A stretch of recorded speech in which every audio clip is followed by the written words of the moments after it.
A 6-year-old beggar girl enters a luxury toy store, approaches the counter, and holds up a crumpled $20 bill. With a child's innocence, she says to the owner, "Sir, I want to buy a daddy." The man, who is actually a millionaire, is completely speechless and thinks it's just a joke. He explains to the child that this is just a toy store, but the girl insists she doesn't want to buy toys. When she explains the reason, the millionaire can't handle the child's answer and starts crying right there. What happens next is shocking. The golden October afternoon painted the shop windows of Fifth Avenue in warm hues. But inside Wonderland Toys, Manhattan's most luxurious toy store, the air conditioning maintained a perfect climate for its discerning clientele. Alexander Whitmore was adjusting the final details of a miniature train display when he heard the gentle chime of the front door. At 42, Alexander had built an empire from a small shop inherited from his grandfather. His impeccable appearance, bespoke Italian suit, perfectly coiffed graying hair, and leather shoes that cost more than most people's monthly rent, reflected the success he had achieved. Every gesture was calculated, every word weighed, every decision based on numbers and tangible results.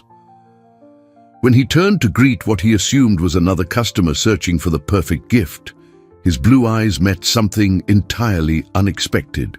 A little girl, about 6 years old, stood near the entrance, her dirty, torn clothes a stark contrast to the sophisticated surroundings. Her brown hair was matted, her small face smudged with grime, but her brown eyes shone with a determination that startled him. Alexander hesitated for a moment, his pragmatic mind trying to process the situation. Unaccompanied children were not common in his store, especially not children in such a state. His business instincts warned him of potential trouble, outraged parents, accusations of negligence, or simply the discomfort of other important clients. The girl began to walk toward him with small but resolute steps, leaving dirty footprints on the polished marble floor that had cost a fortune to import from Italy. She was clutching something tightly in her right hand, and Alexander could see it was a crumpled bill.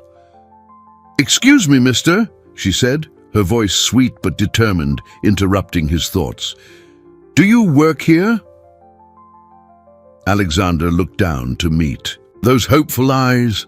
There was something in that dirty little face that touched him in a way he couldn't explain. Perhaps it was the seriousness with which she regarded him, or the way she held that bill as if it were her most precious possession. "Yes, I do," he replied, his voice softening instinctively. "In fact, I own this store. How can I help you?" The girl took a deep breath, as if preparing for the most important moment of her life. She extended her small, grimy hand, revealing a crumpled $20 bill that looked like it had been through many hands and situations. "Sir," she said with all the sincerity in the world, "I want to buy a daddy." The silence that followed was deafening.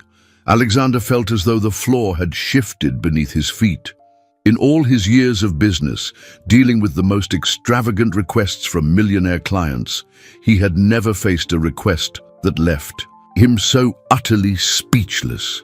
He blinked several times, trying to process what he had just heard. His analytical mind searched for a logical explanation. Perhaps she was looking for a doll, a toy that represented a father figure. But there was something in the way she had said those words, in the gravity of her expression, that told him this was no simple childhood confusion. A daddy, he repeated slowly, still struggling to understand. The girl nodded vigorously, her eyes never leaving his. "Yes, sir, I have $20 here. Is it enough?" Alexander glanced around his luxurious store, filled with toys that cost hundreds or thousands of dollars, and suddenly felt completely lost. How could he explain to this child that what she was seeking was not for sale? Alexander ran a hand through his hair, a rare gesture that betrayed his usual composure. For years, he had faced complex negotiations, financial crises, and decisions involving millions of dollars. But nothing had prepared him for this moment.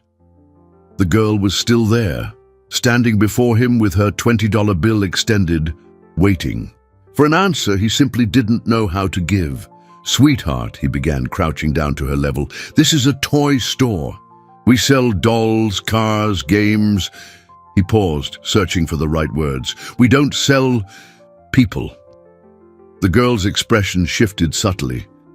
It wasn't disappointment. It was something deeper, as if she had expected this answer, but still clung to a stubborn hope. She looked around the store at the shelves filled with colorful toys, the carefully arranged displays, the lights that made everything sparkle like a fairy tale. "No, mister," she said with a conviction that surprised him. "You sell daddies here too, because every time I'm on the street asking for money, I see kids leaving here happy with their dads. Since I don't have one, I came to buy mine too." The words hit Alexander like a punch to the gut. He stood up slowly, feeling a tightness in his chest he hadn't experienced in years. The child's logic was devastatingly simple, and at the same time broke his heart in a way he couldn't comprehend. She had watched other children, leaving his store with their fathers, seen the joy on their faces, the held hands, the warm embraces, and concluded that this was the place where one bought family happiness. For a child living on the streets, that connection made perfect sense. "What's your name, sweetheart?" Alexander asked, his voice softer than he intended. "Sophia," she replied, tucking the bill into the torn pocket of her dirty dress. "And you?" "Alexander. But you can call me Mr. Alex if you'd like." He hesitated, unaccustomed to such direct, informal interactions. Sophia smiled for the first time since she had entered the store, and Alexander felt something strange happen in his chest. It had been so long since he had seen a genuine smile, one devoid of ulterior motives or business interests. The smiles in his world always came with contracts to sign or favors to ask. "Mr. Alex," Sophia said, "do you have any kids?" The question, it caught him off guard. "No, I don't have any children." Why not? The simplicity of the question disarmed him completely. How could he explain to a 6-year-old about all-consuming careers, superficial relationships based on convenience, or the unconscious fear of becoming vulnerable through paternal love? "It's complicated," was all he could manage. Sophia stared at him with those big, intelligent eyes. "My mommy left when I was really little. I don't remember her much, and I never had a daddy. Do you think that's why she left? Because I didn't have a daddy to take care of us." Alexander felt the ground shift beneath his feet again. The raw vulnerability of this child, the way she tried to find logic in a situation likely beyond her comprehension, touched a part of him he had kept carefully guarded for decades. "Sophia, it wasn't your fault," he said firmly. "Sometimes adults make decisions that have nothing to do with children. You did nothing wrong." She nodded, but Alexander could see that his words couldn't erase years of questions that a child so young should never have to carry. "So," Sophia said, returning to the original topic with the persistence typical of a child, "can you sell me a daddy or not? I can get more money if $20 isn't enough. I know a dumpster that's always got cans." The determination in her voice broke something inside Alexander. This little girl was willing to dig through trash for more money, in the hope of buying something he knew was impossible to sell. And he had no idea how to explain it without completely destroying the hope that shone in her brown eyes. Alexander walked to one of the nearest display cases, trying to buy time to organize his thoughts. His eyes scanned the carefully arranged toys. Dolls that cost more than many people earned in a month, remote-controlled cars imported from Germany, dollhouses that were perfect replicas of real mansions. Everything here represented the luxury and sophistication he had built over the years, but nothing seemed appropriate for this extraordinary situation. He picked up a porcelain doll with a hand-embroidered silk dress, one of the most expensive items in the store. Perhaps, he thought, if he offered her something truly special, he could distract Sophia from her impossible request. It was a strategy that had always worked in the business world. When you can't give the client exactly what they want, you offer something even better. Sophia, he said, turning back to the girl with the doll in his hands, what if I gave you this doll as a gift? She's very special. She comes from France, and she has dresses you can change. Sophia looked at the doll with a politeness that surprised Alexander. She examined the delicate porcelain face, gently touched the curly blonde hair, and admired the light blue dress with its intricate lace. For a moment, he thought he had resolved the situation. She's very pretty, Mr. Alex, Sophia said finally, but I didn't come here to buy a doll. But it would be a gift, Alexander insisted, feeling a strange urgency to make this child smile. You wouldn't have to pay anything. Sophia shook her head with a determination that seemed disproportionate to her age. You can keep the money, sir. I really came to buy a daddy. The girl's categorical refusal left Alexander momentarily speechless. In his world, money solved everything. Business problems, legal issues, complicated relationships, there was always a price that made things simpler. But here was a 6-year-old, clearly living in poverty, refusing an expensive gift because it wasn't what she truly wanted. He carefully placed the doll back in the display case, his movements slower than usual. There was something profoundly humbling in discovering that his usual solution, buying his way out of difficult situations, was completely useless right now. Sophia, he tried again, crouching to her level. I understand you want a father, but people aren't things you can buy in a store.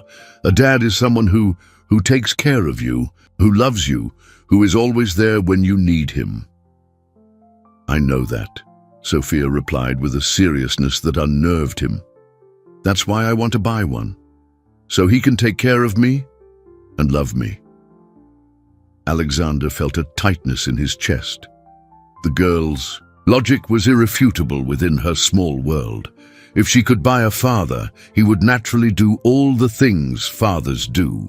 It was a simple equation in her childish mind, and he didn't know how to explain that love didn't work like a commercial transaction. Sweetheart, he said gently, I can't sell you a father. Not because I don't want to, but because it's just not possible. Fathers aren't merchandise. Sophia's eyes filled with tears, but she fought bravely to keep them from falling. Alexander saw the exact moment hope began to fade from those brown eyes, and it felt like watching something precious being destroyed right in front of him.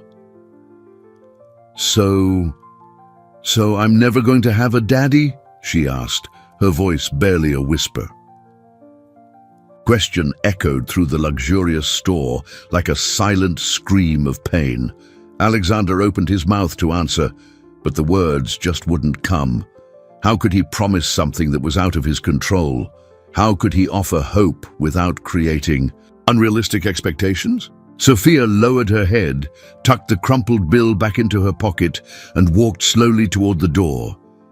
Each step she took seemed to echo in Alexander's heart like an accusation. For the first time in his adult life, he felt completely powerless in a situation, unable to find a solution that made sense to both him and this extraordinary child.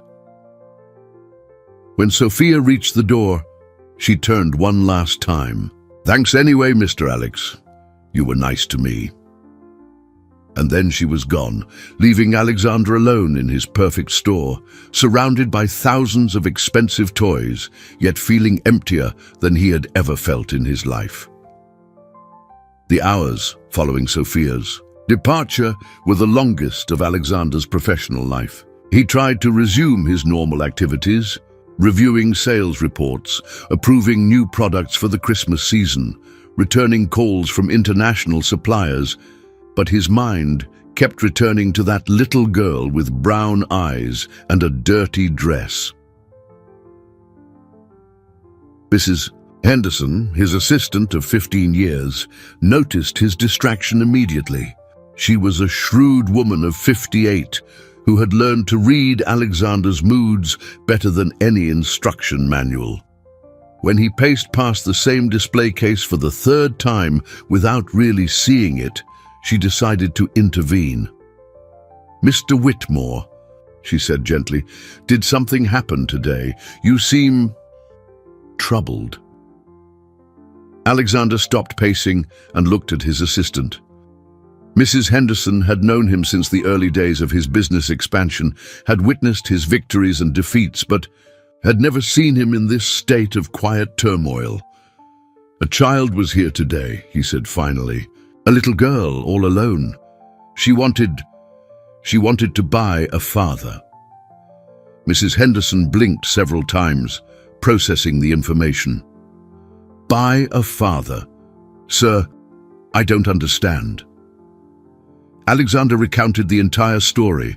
Sophia's unusual request, her refusal of the expensive gift, the devastatingly simple logic behind her wish. As he spoke, he realized that reliving those moments brought back the same tightness in his chest he had felt during their conversation. "Where is she now?" Mrs. Henderson asked when he finished. "I don't know. She left. She just left, looking so dejected, and I didn't know what to do." Mrs. Henderson watched him with an expression he couldn't quite decipher. There was something in her eyes that seemed to mix understanding with a dose of maternal reproach. "Mr. Whitmore," she said carefully, "may I ask you a personal question?" Alexander hesitated. Personal conversations were not part of his work routine, but something about that afternoon had broken many of his usual rules. "Of course. What did you feel when she walked out that door?" The question caught him completely off guard. He opened his mouth to give an automatic response. Something about feeling pity for the child's situation or frustration at not being able to help, but the words wouldn't come. What he had felt was far more complex and unsettling. "I felt empty," he admitted finally, "as if something important had walked out of my life, even though she was only here for a few minutes." Mrs. Henderson nodded slowly. "You know, sir, in all the years I've worked here, I've seen a lot of children come and go. Most of them come with parents who barely pay attention to them, too busy with their phones or their important conversations. They get the most expensive toys, but they rarely seem truly happy." Alexander listened with growing attention. "But every once in a while," she continued, "a different kind of child comes along. One who doesn't just want toys, but connection, love, genuine attention. And those children, well, they remind us of things we forget when we grow up. Like, what? Like the fact that money can't buy the things that really matter. Like the fact that sometimes the most valuable thing we can offer someone is our time and our presence." Mrs. Henderson paused. "And like the fact that some encounters happen for a reason." Alexander felt a shiver run down his spine. "Do you think I should look for her?" "I can't answer that for you, sir. But I can tell you that in my life, I've learned that regrets over the things we didn't do hurt a lot more than regrets over the things we did." The rest of the afternoon passed in a haze of reflection. Alexander tried to focus on work, but the image of Sophia, her hopeful eyes turning to disappointment, the way she had thanked him even after being rejected, kept replaying in his mind. By the time he was ready to close the store, he had made a decision. He couldn't stop thinking about the little girl alone on the streets of New York, with no place to sleep, no one to care for her. The thought that she might be hungry, cold, or worse, in danger, tormented him in a way he couldn't explain. For the first time in years, Alexander left the store before finishing all his administrative tasks. There was something more important to do, even if he didn't know exactly what it was. Alexander walked the bustling streets of Manhattan with a purpose he couldn't clearly define. His stride was faster than usual, his eyes scanning every corner, every building entrance, every small space where a lone child might take shelter. The New York autumn was already showing its first signs of severity, and the sharp wind blowing in from the Hudson made him pull his Italian coat tighter. For 40 minutes, he searched without success. He asked street vendors, doormen, even other homeless people, but no one had seen a small girl on her own. With each negative response, the tightness in his chest intensified. New York was an immense city, and a child could disappear into its urban labyrinth like a drop in the ocean. Just as he was about to give up, he decided to walk back down the street where his store was located. Maybe Sophia had returned. Maybe she was still nearby. It was a faint hope, but it was all he had.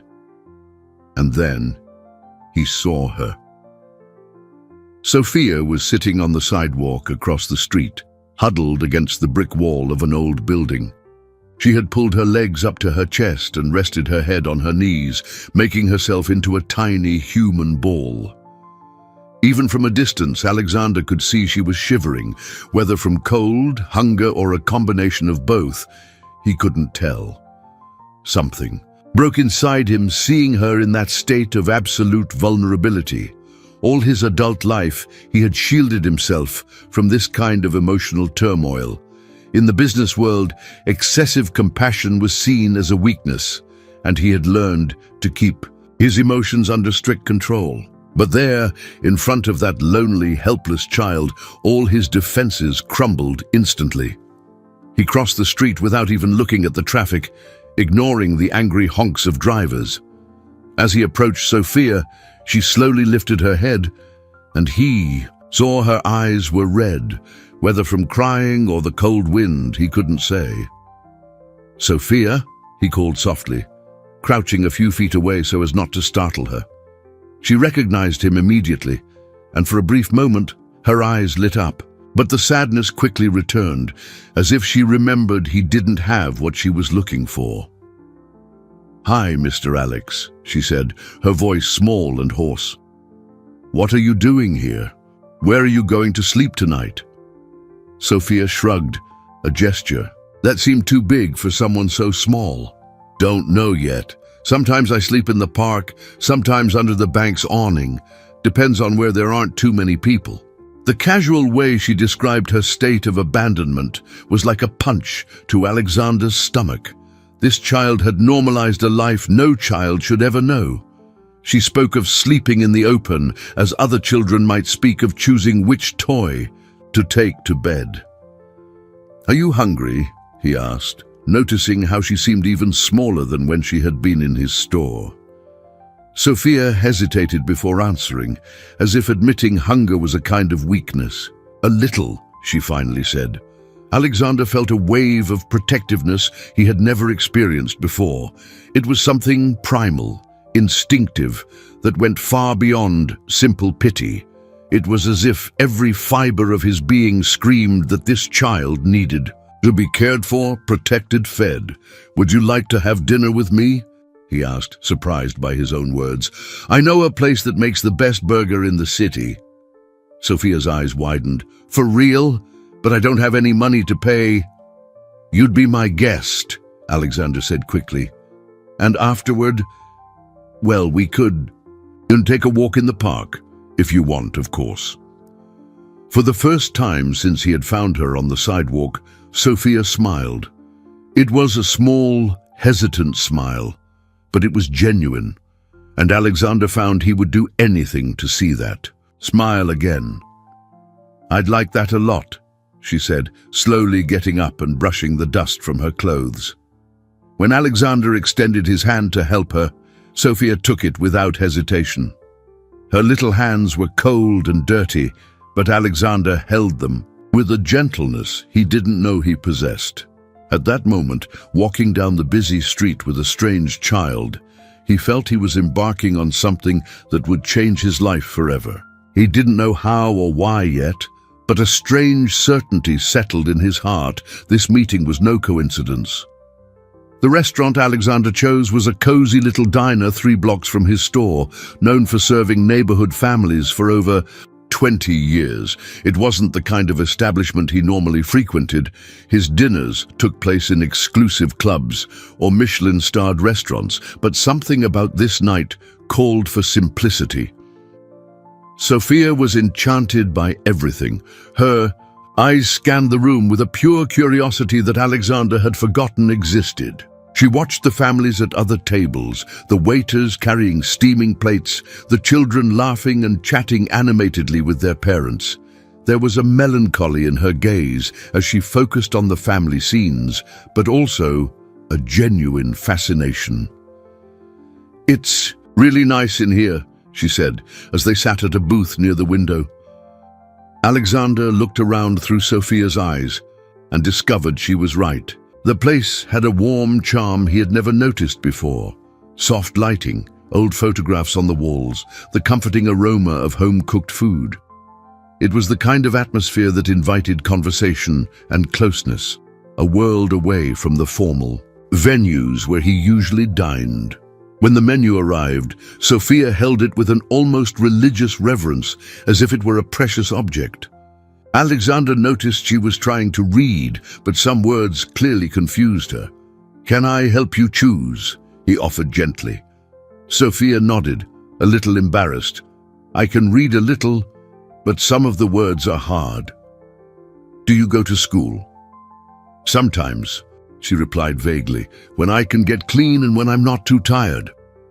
Sophia's casual answer about her spotty education made Alexander realize just how complex the child's situation was. It wasn't just about not having a home. She was being deprived of all the basic things he took for granted: a regular education, consistent meals, a safe place to sleep. They ordered burgers and fries, and Alexander watched with a mixture of joy and sorrow as Sophia savored every bite as if it were the best food in the world. It probably was the best meal she'd had in a very long time. "Sophia," he said during dinner, "tell me what a normal day is like for you." She thought for a moment, thoughtfully chewing a French fry. "Well, I wake up when the sun comes up because it's warmer then. Then I look for a place to wash my face, sometimes in the fountain at the park. After that, I walk around the city looking for places where people are nice and give me a few coins." Alexander listened in silence, trying to imagine a 6-year-old navigating the streets of one of the world's busiest cities alone. And at night. "At night, I find a safe place to sleep. Sometimes I count the stars when I can see them between the buildings, and I imagine what it would be like to have a family." Sophia's simple words touched Alexander in a way he hadn't expected. There was an extraordinary resilience in this small child, an ability to find beauty and hope even in the most difficult circumstances.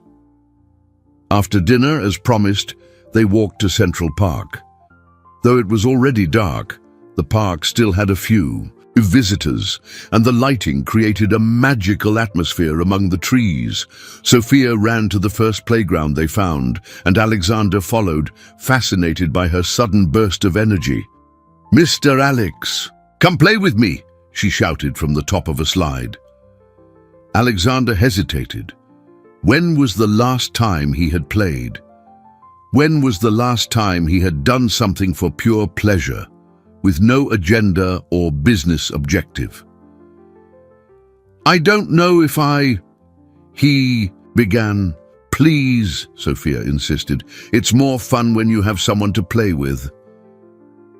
Something in the way she said it, the absolute sincerity, the real need for companionship, melted Alexander's last resistances. He climbed onto the playground structure, and for the first time in decades, he allowed himself to be just a man playing with a child.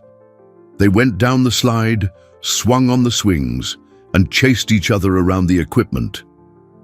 Alexander heard his own laughter echoing in the park, and was surprised by the sound. When was the last time he had laughed like that, without reservation, without worrying about appearances or protocol? When they finally stopped, breathless and smiling, Alexander looked at Sophia and saw something that made him hold his breath for a moment. She was looking up at him with an expression of pure adoration, as if he were the most wonderful person in the world. "Thank you, Mr. Alex," she said softly. "This was the best day of my life." And Alexander realized with a clarity that startled him that it had been the best day of his life too. The temperature had dropped sharply by the time they left the park. Alexander noticed how Sophia began to shiver, even as she tried to hide it. She crossed her arms over her chest and tried to walk normally, but he could see that every gust of wind made her flinch. The reality of the situation hit him again with full force. In a few hours, he would have to leave this child alone on the cold streets of New York. "Sophia," he said, stopping in the middle of the sidewalk, "where exactly are you planning to sleep tonight?" She looked around, assessing her options with an expertise no child should possess. "There's a building entrance up there that's kind of shielded from the wind. Sometimes the doorman lets me stay until his shift is over." Alexander followed her gaze and saw a small alcove between two commercial buildings. It was a narrow, dirty space, completely unfit for any human being, let alone a 6-year-old child. The image of Sophia huddled in that dark corner, alone and cold, was like a knife to his heart. "What if it rains?" he asked, though he already knew he wouldn't like the answer. "I just press up against the wall and wait for it to pass," Sophia said with a casualness that broke his heart. Alexander looked up at the sky. Dark clouds were gathering, and he could feel the promise of rain in the air.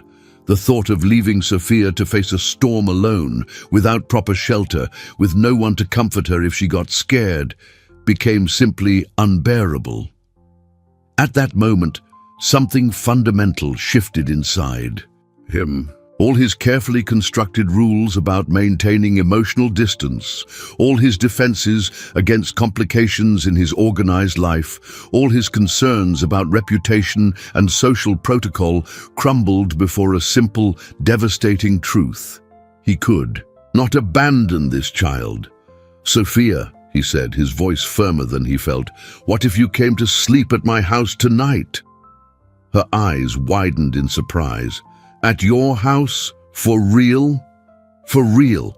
I have plenty of rooms, hot food, and you could take a warm bath." Alexander paused, realizing what he was offering.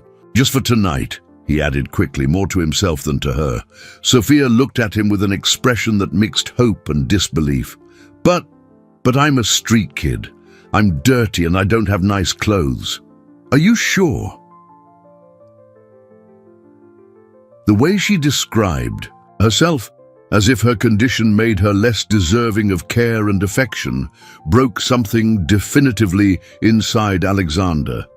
He knelt down to her eye level and gently held her small shoulders. "Sophia, listen to me very carefully. You are not just a street kid.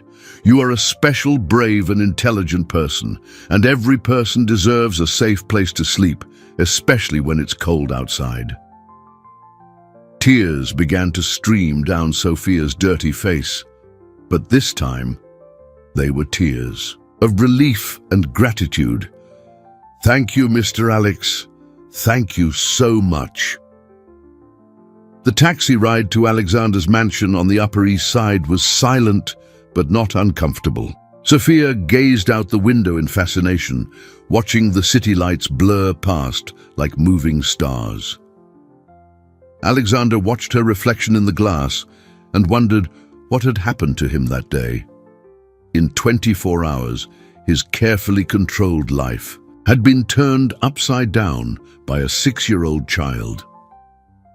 When they arrived at the mansion, Sophia stood on the sidewalk, staring up with her mouth open.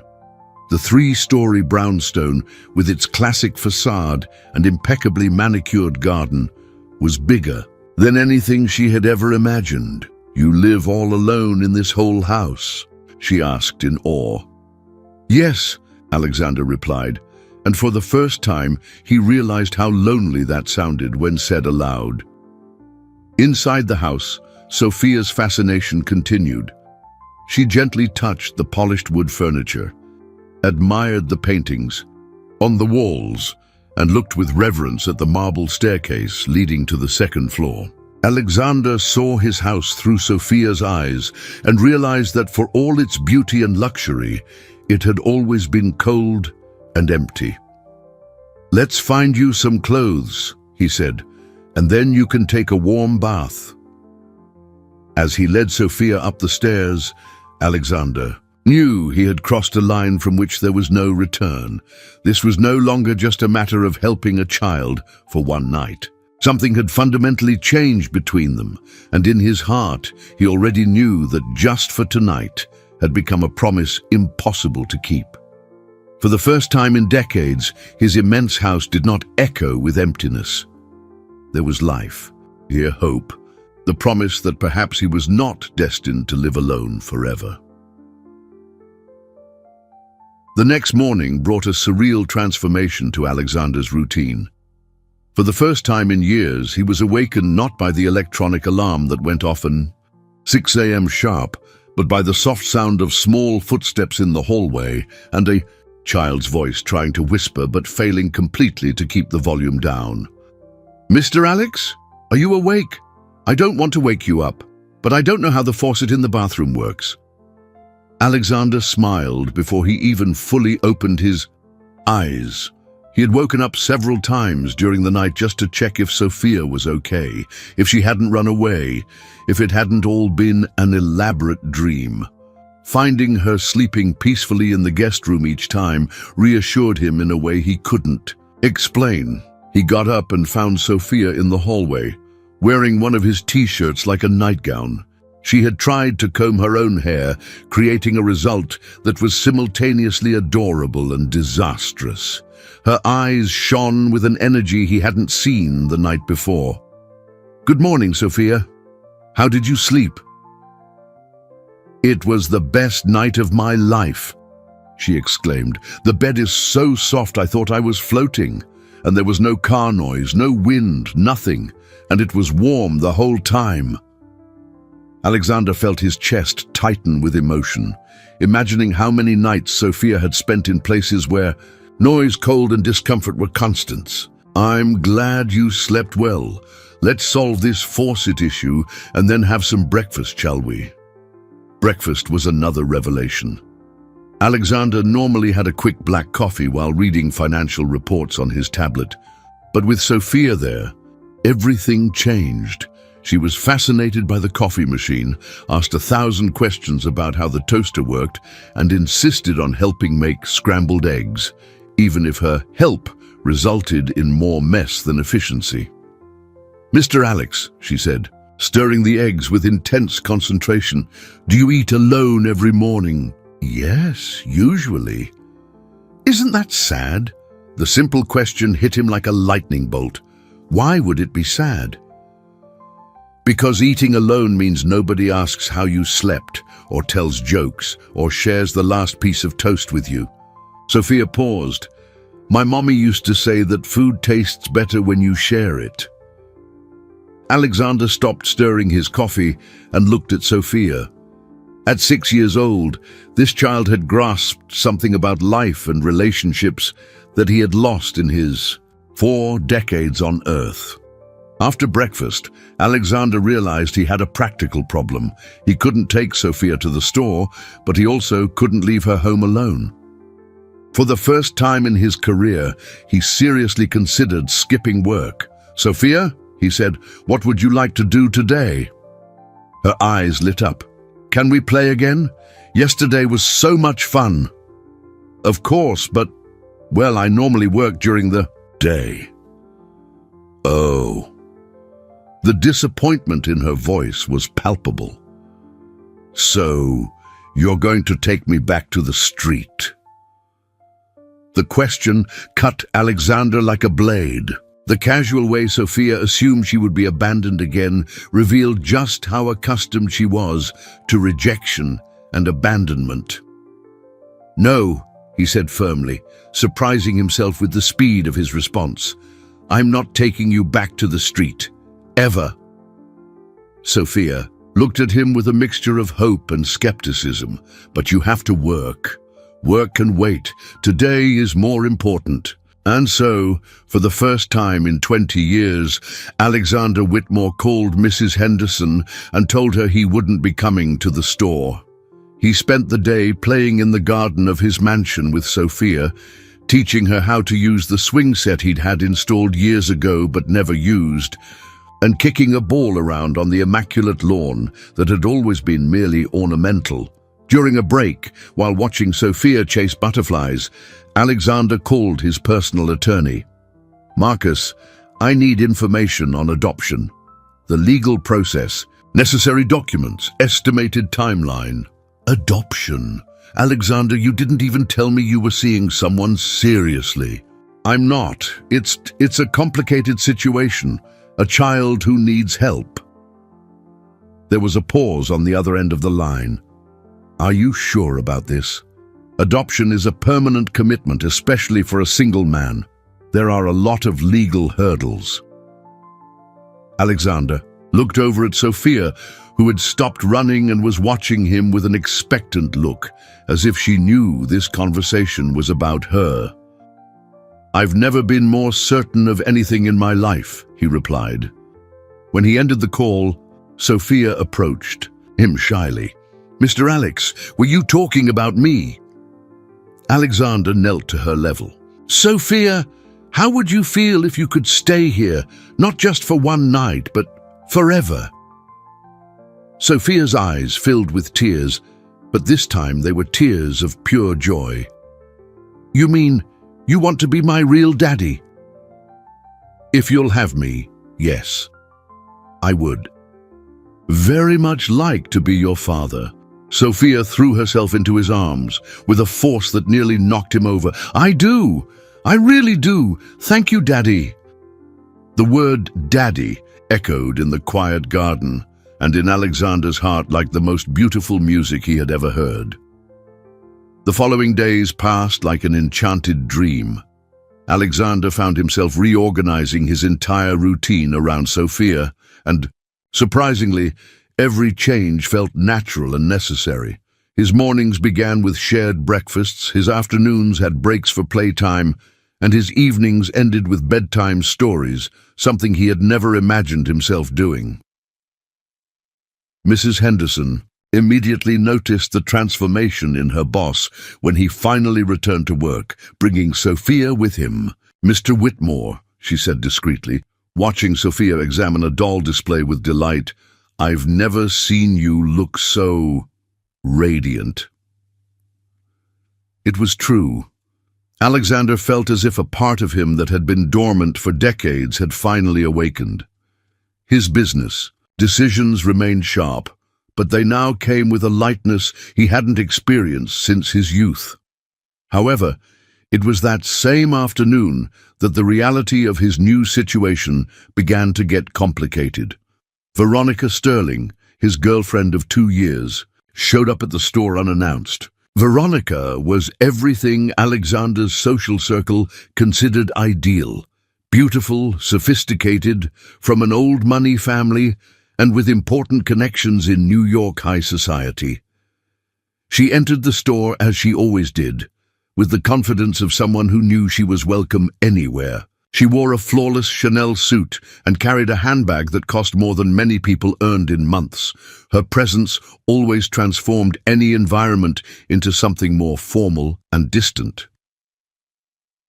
"Alexander, darling," she said, leaning in to kiss his cheek with the carefully calculated social kiss that wouldn't smudge her makeup.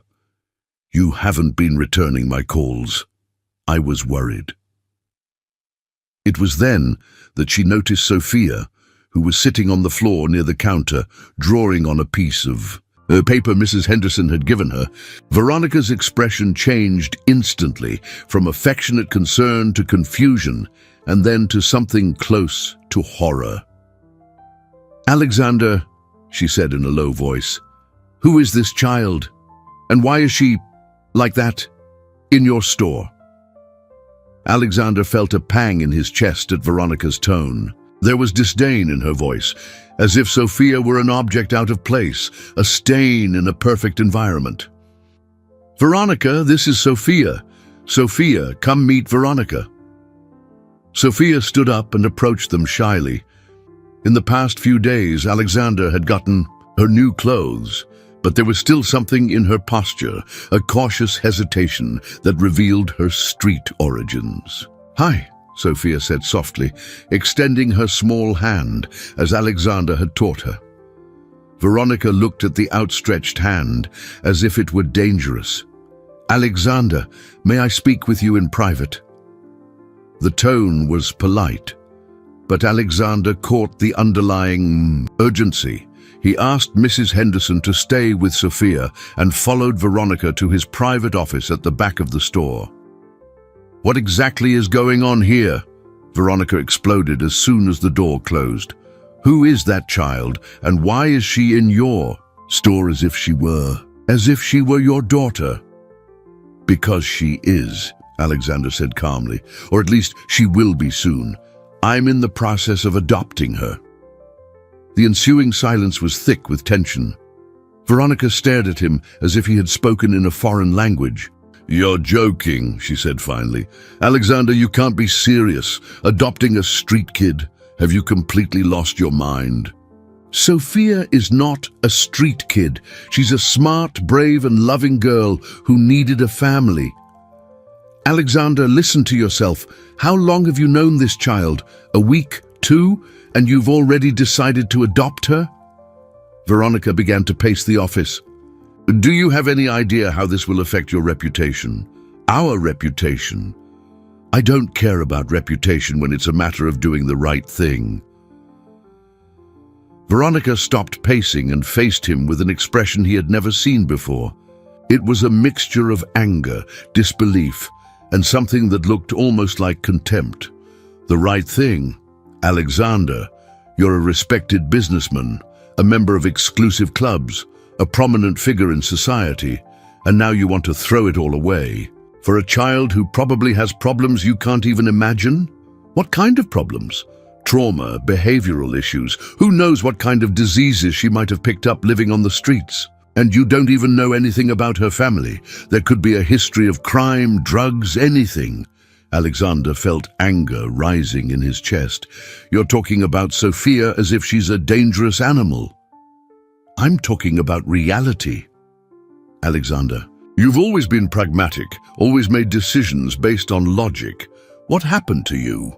"Discovered there's something more important than logic," he answered firmly. "I discovered there's love." Veronica looked at him as if he had gone completely insane. And in that moment, Alexander realized with crystal clarity that the woman in front of him was a complete stranger. How had he spent 2 years of his life with someone who could look at an innocent child and see only problems and inconveniences? The argument in the office had lasted for over an hour, and Alexander could feel the echoes of tension reverberating through the walls. Veronica had tried every possible strategy: appeals to reason, financial arguments, concerns about social standing, even carefully measured tears. But Alexander remained, unshakable, which only intensified her frustration. "Alexander," Veronica said, her voice taking on a tone he recognized as dangerous, "you need to understand the gravity of this situation. Our social circle will not accept this. The club, our friends, business partners, they will all question your judgment." "Let them question it," Alexander replied, glancing through the office window into the store, where he could see Sophia showing her drawings to Mrs. Henderson. "I'm not going to make my life decisions based on what other people think." "But I have to think about it," Veronica snapped. "My family has a reputation to uphold. My mother is the chair of 3 charity boards. My father sits on the board of 2 major banks. They won't understand this." Alexander turned to face her. "Veronica, are you actually telling me your family would object to a child in need of help? Don't be naive. Of course they support charity, but there's a difference between making a donation and this." She gestured toward the door, as if Sophia were some kind of aberration. "Alexander, you don't even know if this child isn't lying. Street kids learn to manipulate from a young age. How do you know this isn't all an elaborate act?" The suggestion that Sophia could be manipulating him hit Alexander like a slap. The idea that anyone could see malice or calculation in that sweet, innocent child revolted him to his core. "Enough," he said, his voice low but filled with authority. "I won't hear another word against Sophia." Veronica realized she had gone too far, but instead of backing down, she doubled down. "So you've chosen. You are actually choosing some random child over me, over us, over everything we've built together." "We haven't built anything together, Veronica. We had a convenient social arrangement, not a relationship." The words came out harsher than Alexander had intended, but he realized they were true. For 2 years, he and Veronica had attended the same events, appeared together in society photos, and kept up the appearances their respective circles expected. But there had never been real love, genuine connection, or even a deep interest in one another. Veronica turned pale. "How can you say that? 2 years, Alexander, 2 years of my life. And they were 2 pleasant years, but they were never more than that. You know that as well as I do." For a moment, Alexander saw something like genuine vulnerability in Veronica's eyes, but it was quickly replaced by a calculating coldness he knew well. "Very well," she said, smoothing her skirt and regaining her composure. "If this is how you want it, then I'll be very clear about the consequences." "What consequences?" "You have until Monday to resolve this situation. Either you get rid of that child and we go back to normal, or I end our relationship publicly, and I will make sure everyone knows exactly why." Alexander felt a chill run down his spine. "What do you mean by that?" "I mean, I will tell our entire social network that Alexander Whitmore has lost his mind and has become obsessed with a street child. I will suggest that perhaps your motivations aren't as pure as they seem. I will plant seeds of doubt about your mental stability and your true interests." The threat was clear and devastating. In their circles, rumors of that nature could destroy a reputation built over decades. Key clients could cancel contracts, business partners could pull away, and his respected position in society could crumble. "You're blackmailing me," Alexander said, incredulous. "I'm giving you a choice. A child you've known for 2 weeks, or everything you've built in 40 years. Alexander looked at Veronica and wondered how he had been so blind for so long. The woman before him was capable of cruel threats against an innocent child to get what she wanted. How had he spent 2 years with someone like this? "I need time to think," he said. "You have until Monday," Veronica repeated, grabbing her handbag. "And Alexander, don't underestimate me. I am not bluffing." She walked out of the office with firm steps, leaving a trail of expensive perfume and veiled threats. Alexander was left alone, staring through the window at Sophia, who was now helping Mrs. Henderson arrange a display, completely oblivious to the storm gathering around her.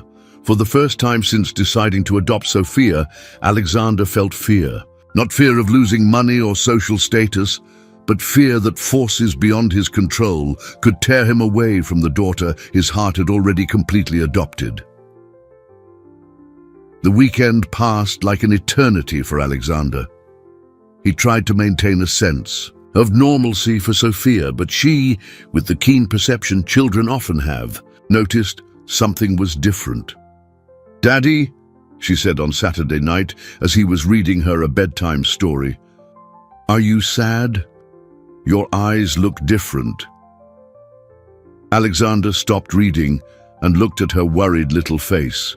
Sophia had started calling him Daddy naturally, and every time he heard the word, he felt his heart tighten with emotion and responsibility. "I'm just thinking about some important things," he said, stroking her hair, which was now always clean and shiny. "Are they bad things?" Alexander hesitated. How could he explain to a 6-year-old that there were people in the world who saw her as a problem to be solved, an inconvenience to be removed? "Sometimes grown-ups have to make difficult decisions," he said finally. "But I want you to know that no matter what happens, you will always be important to me." Sophia hugged him tightly. "I love you, Daddy." "I love you too, sweetheart, more than I ever thought possible." On Monday morning, Alexander arrived at the store with a sense of purpose.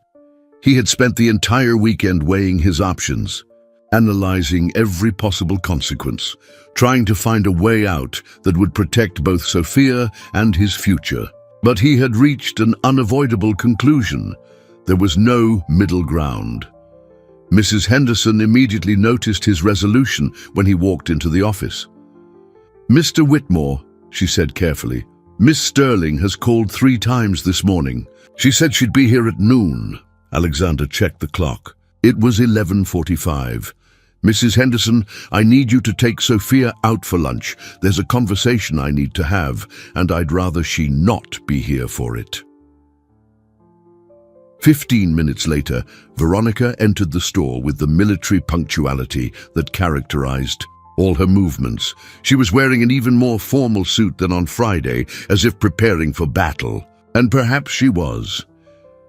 "Alexander," she said, kissing the air near his cheek, "I trust you've used the weekend for reflection." "I have," he replied, guiding her toward the office. "And you've reached the sensible conclusion, I imagine." Alexander closed the door and turned to face her. "I have reached a conclusion, yes, Sophia stays." Veronica's expression shifted instantly from confidence to disbelief. "Alexander, you can't be serious." "I've never been more serious in my life." "Do you know what this means? Do you know what I'm going to do?" "I know exactly what you're going to do," Alexander said calmly, "and I accept the consequences." Veronica studied him for a long moment, searching for any sign of hesitation or doubt. She found none. "Very well," she said, her voice turning to ice. "You've made your choice, but don't say I didn't warn you." "Veronica," Alexander said as she headed for the door, "there's one thing you don't understand." She turned, perhaps expecting one last attempt at reconciliation. "For years, I've lived my life based on what others expected of me. I built a reputation, accumulated wealth, maintained the right appearances, but I was never truly happy. I never felt whole." Alexander paused. "Sophia taught me there's something more important than reputation or social approval. She taught me what unconditional love is." "Unconditional love?" Veronica scoffed. "Alexander, you've known this child for 3 weeks, and in these 3 weeks, she has given me more joy and purpose than I've had in years. She doesn't care about my money, my social standing, or how many zeros are in my bank account. She loves me simply because I chose to care for her." Veronica shook her head with disdain. "You're living in a fantasy. Wait until reality sets in. Behavioral problems, health issues, trouble in school. Let's see how long this unconditional love lasts. Then I will face every problem with her," Alexander said firmly, "because that's what families do." "Family?" Veronica laughed bitterly. "Alexander, you have no idea what a real family is. You're playing house with a street kid." "You're wrong," Alexander said, feeling a peace he hadn't experienced in years. "For the first time in my life, I know exactly what family is, and I'm not giving it up for anything or anyone." Veronica looked at him with a mixture of anger and something that might have been reluctant respect. "You're going to regret this, Alexander. When your reputation is in tatters, when your business starts to suffer, when you realize you've sacrificed everything for a whim, you will regret this." "Maybe," Alexander said, "but at least I'll regret a choice I made out of love, not out of fear." Veronica left without another word, but Alexander knew this wasn't the end of the battle. It was only the beginning. Veronica's threats materialized with a brutal efficiency that not even Alexander had anticipated. In just 1 week, venomous rumors began to circulate through Manhattan's most exclusive social circles. Whispers in private clubs, conversations that halted when he entered restaurants, speculative glances at social events. The first blow came in the form of a call from Charles Morrison, one of his largest corporate clients and a fellow member of a club he'd belonged to for 15 years. "Alexander," Charles said in an embarrassed tone, "I need to talk to you about our contract for the holiday season." Alexander felt his stomach tighten. Morrison's contract represented nearly 20% of his annual revenue. "Of course, Charles. Is there a problem?" "Well, it's a delicate situation. Some concerns have been raised about your current personal situation. The board is questioning whether it's appropriate for us to maintain our partnership at this time." "What kind of concerns?"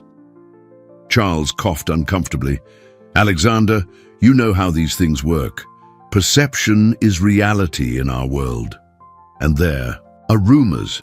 Well, rumors about your motivations regarding this child." The sinister implication in Charles's words made Alexander feel sick. "Charles, are you suggesting that—" "I'm not suggesting anything," Charles cut in quickly, "but others are done, and unfortunately I have to protect my company." When Alexander hung up the phone, his hands were trembling with rage. It wasn't just the financial loss that stung, it was the pure malice behind the insinuation. Veronica had found the cruelest possible weapon, planting doubt about the intentions of a man who had simply chosen to love a child. Over the next week, other clients followed Morrison's lead. Contracts were cancelled under various pretexts, but Alexander knew the real reason. Mrs. Henderson tried to maintain a professional demeanor, but he saw the worry in her eyes as she handed him the cancellation letters. The most devastating blow came on Friday afternoon when 2 social workers from Child Protective Services appeared at the store with an official notice. "Mr. Whitmore," said the older woman, consulting her clipboard, "we've received an anonymous tip alleging that you are keeping a minor in your residence without the proper legal authority." Alexander felt the world spin. "But I'm in the process of a legal adoption. My lawyer is handling all the paperwork." "We understand that, sir," said the younger man, "but until that process is finalized, we have to investigate the situation. It's protocol." Sophia, who had been playing near the counter, sensed the tension and shyly approached Alexander. "Daddy, who are these people?" The older social worker watched the interaction intently. "Is this the child in question?" "This is Sophia," Alexander said, placing a protective hand on her shoulder. "And yes, she is under my temporary care while we finalize the adoption." "Mr. Whitmore, I have to inform you that until our investigation is complete, Sophia must be placed in a licensed foster home." The words struck Alexander like a lightning bolt. "No, you can't take her. She's safe with me. She's happy." "Daddy?" Sophia said in a small, frightened voice. "Are they going to take me away?" Alexander knelt and held Sophia's small hands, his eyes filling with tears he fought to hold back. "Sophia, listen to me very Carefully, no matter what happens, no matter where you have to stay for a little while, I will fight for you. I will bring you back." "But I don't want to go," she said, beginning to cry. "I want to stay with you. You're my daddy. And I always will be," Alexander said, his voice breaking. "Always. This is just for a little while, I promise." The older social worker, clearly moved by the scene, approached gently. "Sophia, sweetie, you're just going to stay with a very nice family for a few days while we sort out some papers. It's nothing you did wrong, okay?" But Sophia clung to Alexander with all her might, as if she could prevent the inevitable through sheer force of will. "Don't let them take me, Daddy. Please." He hugged her as tightly as he dared, feeling his heart shatter into a million pieces. "I love you, Sophia, more than anything in the world, and I will come get you, I promise." When they finally managed to separate Sophia from Alexander, her cries of "Daddy" echoed through the store like a lament.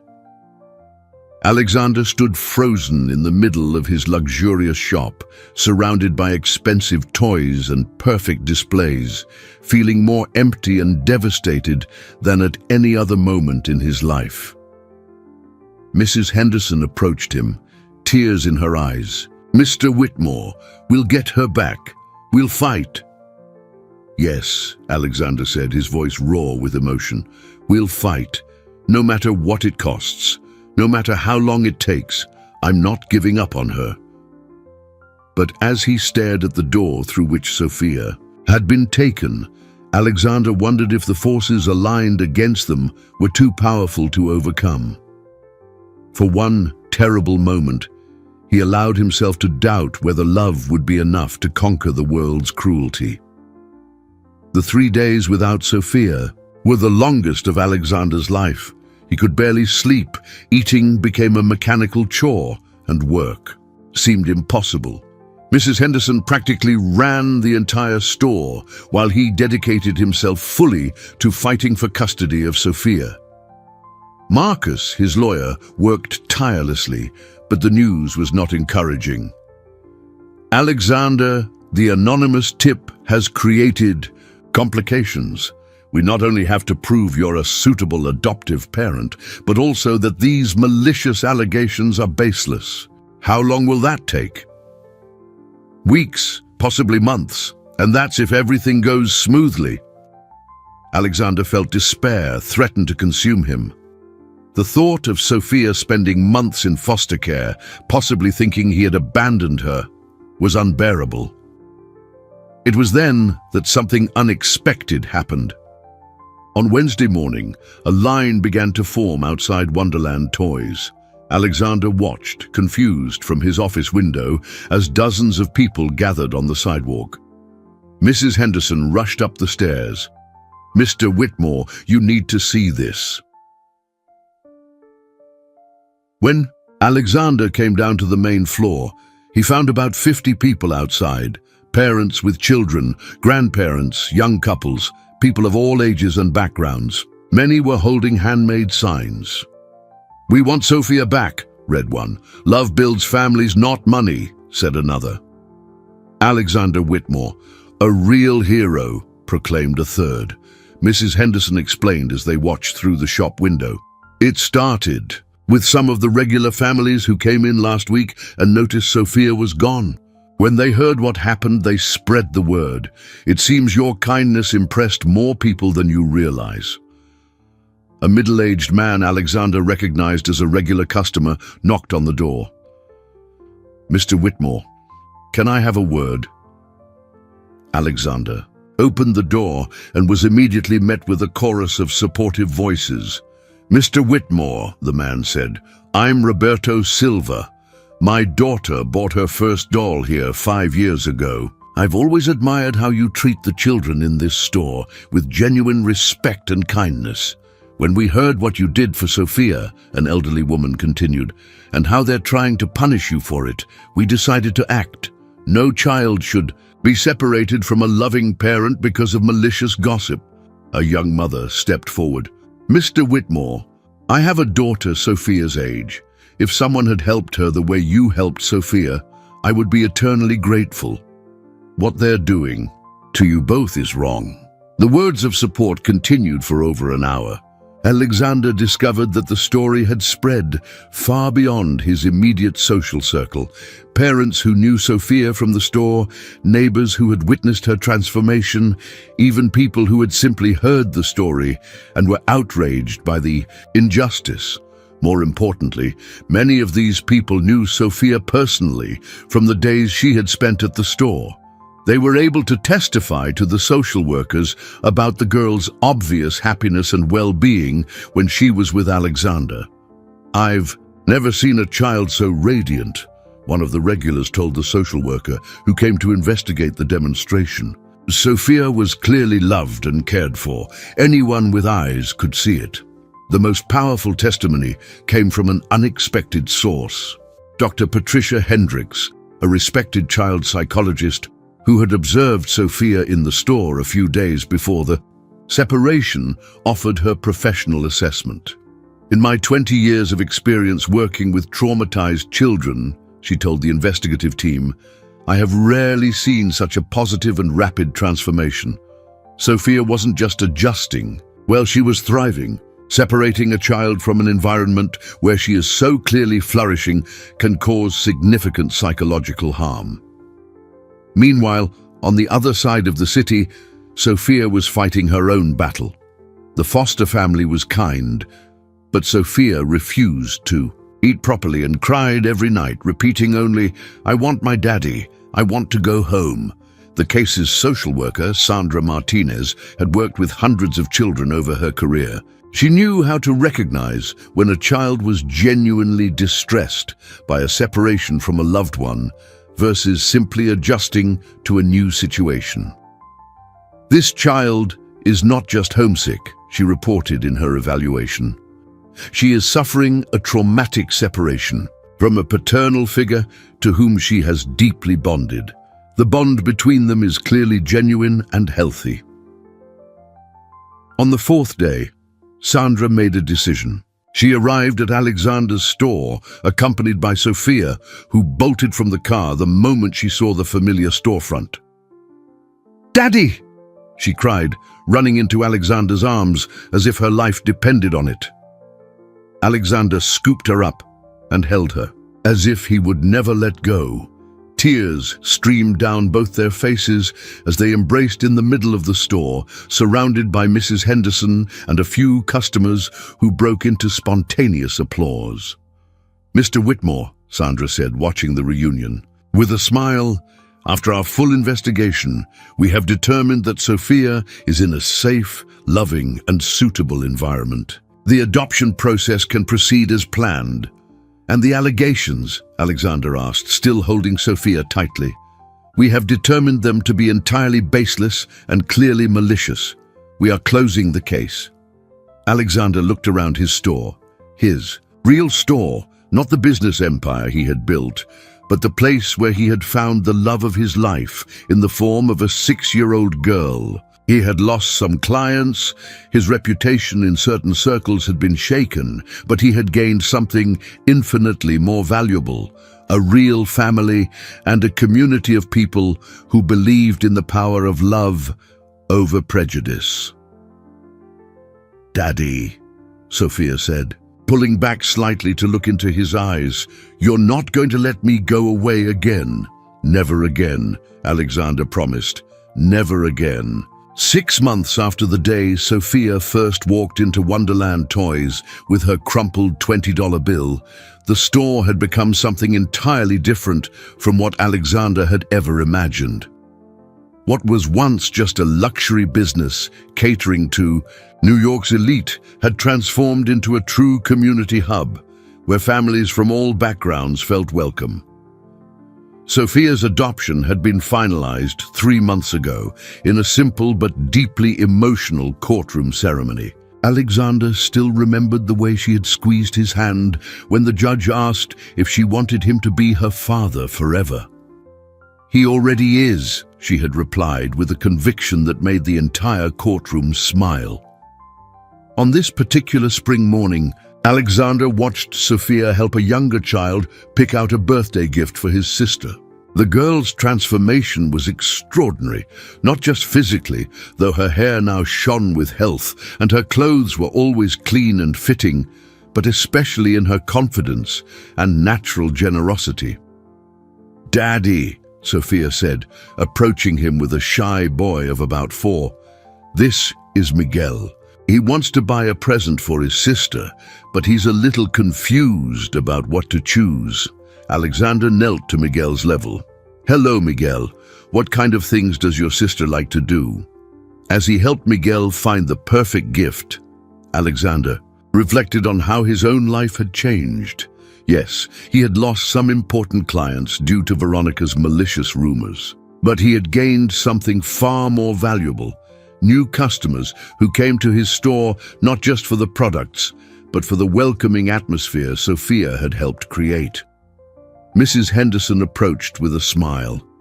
"Mr. Whitmore, there's a woman here who would like to speak with you." Alexander looked in the direction she indicated and saw a woman in her early 30s watching Sophia with interest.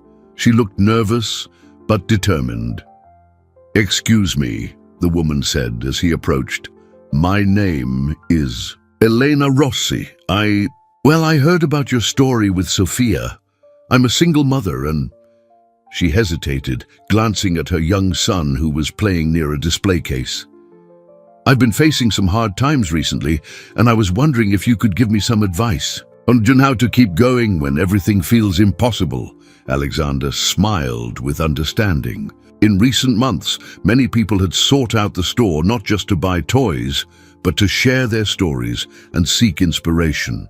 His experience with Sophia had inadvertently become a symbol of hope for others facing family challenges. "Of course," he said. "Why don't we get some coffee and talk?" As he spoke with Elena about the challenges of single parenthood, the fears for the future, and the importance of believing in love, Alexander noticed Sophia watching from a distance. When Elena left, more hopeful and with some practical advice, Sophia came over. "Daddy," she said thoughtfully, "were you helping that lady like you helped me?" "In a different way, yes. Sometimes people just need to know they're not alone." Sophia nodded with a wisdom that sometimes startled Alexander. "It's like when I was on the street and you brought me home. You showed me I wasn't alone." "Exactly. So our store is kind of a place where people can buy hope?" Sophia's question struck him deeply. For his entire career, he had focused on selling luxury products to people who had everything. Now, his store had become something far more meaningful. "You know what, Sophia? I think you're right." Later that evening, as they were closing up the store together, a routine they had developed and which Alexander cherished, Sophia asked a question that caught him by surprise. "Daddy, do you remember the first day I came here?" "Of course I do. How could I ever forget? I said I wanted to buy a daddy." "Yes, you did." Sophia grinned with that smile that still melted Alexander's heart every single day. "I figured out something funny." "What's that?" "I didn't actually buy a daddy. I got a whole family." Alexander stopped arranging the window display and looked at his daughter. "What do you mean?" "Well, I got you as a daddy, and Mrs. Henderson is like a grandma, and all the customers who come here and are nice to me are like a big family. And now there's Elena and her son, who might be coming over for dinner on Sunday." Sophia's perception of how their little family had grown organically moved him deeply. It was true. They had created a network of connections that went far beyond blood ties. "And do you know what the best part is?" Sophia continued. "What?" "You got a family too, because before me, you were all alone, just like I was." Alexander knelt and hugged Sophia, feeling a gratitude that words couldn't express. "You're right, sweetheart. We saved each other." As they walked home, hand in hand, passing the very spot where Sophia had once slept on the sidewalk, Alexander reflected on the extraordinary journey they had traveled. He had started as a wealthy but emotionally empty man, focused only on material success. Sophia had arrived as a desperate child, wanting to buy something she thought was for sale. Together, they had discovered that the most valuable things in life, love, family, purpose, human connection, cannot be bought. They can only be given freely and received with an open heart. The toy store, once just a business, had become a place where dreams came true and where true love could be found by those brave enough to open their hearts. And in fact, Alexander realized, smiling as Sophia swung his hand, she had managed to buy a daddy on that first day, not with money, but with something infinitely more powerful, a pure heart full of unconditional hope and love.